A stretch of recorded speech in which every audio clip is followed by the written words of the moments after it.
यह एक भूत की कहानी है। रोहन नाम एक मेरा दोस्त था। उसकी तुरंत ही नौकरी लगी थी और उसकी पोस्टिंग मेरे ही गांव में हुई थी। गांव से थोड़ी ही दूर पर एक बहुत बड़ा और पुराना घर था जो कि बहुत साल से बंद पड़ा था। रोहन ने किराए पर रहने के लिए वो घर ले लिया और आराम से अपनी नौकरी करने लगा। कुछ समय बाद कुछ ऐसा हुआ, एक रात जब वह सो रहा था तो उसे एक अजीब सी आवाज सुनाई दिया जो किसी जानवर के आवाज की तरह था। शुरुआत में रोहन उस आवाज पर ज्यादा ध्यान नहीं दिया, लेकिन फिर दूसरे दिन भी उसे वही आवाज दोबारा सुनाई देने लगा। फिर वो सोचने लगा कि इस घर में कोई भूत भूत है जो मुझे डराने की कोशिश कर रहा है। खैर रोहन भूत प्रेत को नहीं मानता था, इस वो आराम से सो गया। कुछ समय बाद जब रोहन की नींद खुली तो सामने एक दरवाना काला साया दिखाई दिया। रोहन इसके पहले कुछ करता वो खुद बेहोश होकर गिर गया। कुछ घंटे बाद जब उसे होश आया तो भागकर उस घर के मालिक के पास गया और सारी घटना के बारे में बताया। फिर मालिक ने रोहन को बताया कि हमारे घर के ऊपरी मंजिल में एक भूत रहता है। बहुत साल पहले इस गांव के कुछ लोग उसके साथ गलत व्यवहार करके उसकी हत्या कर दिए थे। तब से लेकर आज तक उसकी लाश का पता नहीं चला है। कई लोग तो ये भी बताते थे कि रात के समय में इस रास्ते से अगर कोई जाता था तो वो भूत उसे अपने घेरे में ले लेता था और कई दिनों तक उसका पीछा नहीं छोड़ता था, लेकिन उसे अभी तक कोई देखा नहीं है। कभी कभी उसकी डरावनी आवाज सुनाई देती थी और सबकी नींद उड़ा देती थी। रोहन मकान मालिक की पूरी बात सुनने के बाद सोचा कि यह सब कुछ केवल एक कल्पना और बकवास बातें हो सकती है। क्योंकि वो भूतों में विश्वास नहीं करता था, इसलिए वो वहां से चुपचाप अपने घर चला गया। कुछ दिन बाद रात के समय लगभग 11 बजे के करीब रोहन खाना खाकर टहल रहा था तो उसने देखा कि चारों तरफ अंधेरा छाया हुआ था और एकदम शांत माहौल था।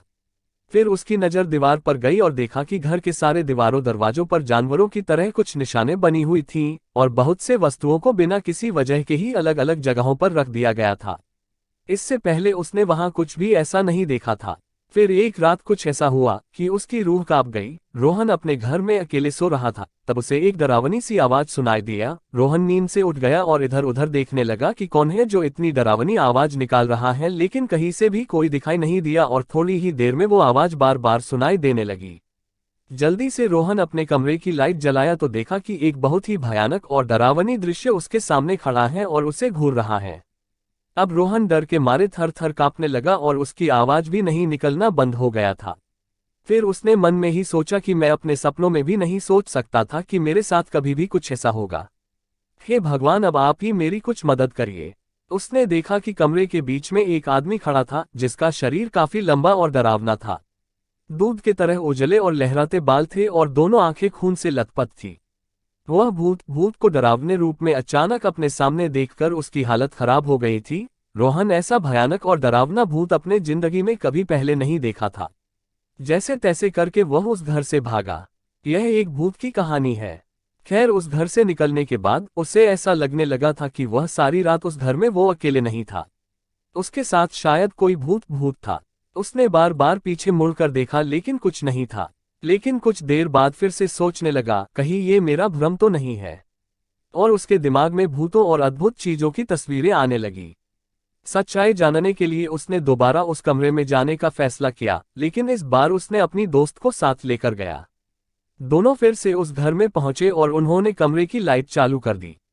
इस बार उन्हें घर में पहले से भी ज्यादा डरावना दृश्य दिखाई दिया। दीवार के चारों तरफ लिखे हुए कुछ शब्द और तस्वीरें थीं जो उन्हें अजीब लग रही थी। फिर उन्हें घर के एक कोने में बहुत बड़ा लोहे का बना हुआ एक डब्बा दिखा। जब वे लोग उस डब्बे को खोला तो उन्हें एक भयानक चीज देखने को मिला।